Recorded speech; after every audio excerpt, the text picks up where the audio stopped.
Hello traders, it's Andy with Trade Ideas. It is October the 11th on a Wednesday, and taking a look at the SPY here, we've had a nice, decent, as you say, 3 days there, but we are still kind of in the woods. We're kind of in no man's land right here, so we'll see what happens.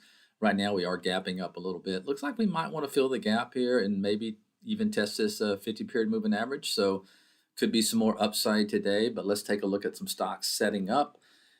First on my list is Akamai.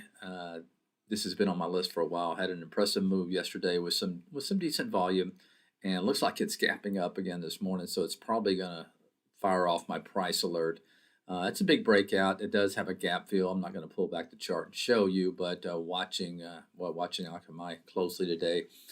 Flex. I'm actually in this from 2 days ago, and boy, if you can take out this, let's call it a 10-day high there, it could get something going. Jabil, its competitor, continues to charge higher, couldn't lift that flex.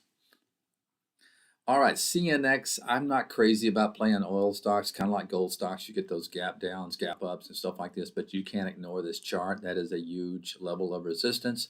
If it does get through it, could be definitely some momentum behind that move. So watch that CNX.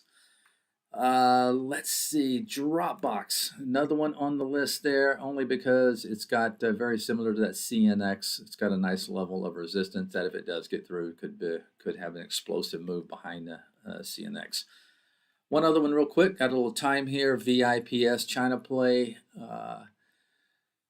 Had a lot of call option buying, not very impressive on this chart, but if it does get above, this 2-month high here, this is one of those ones that can run pretty quickly, and you do have a gap fill back over here around the 1750 level.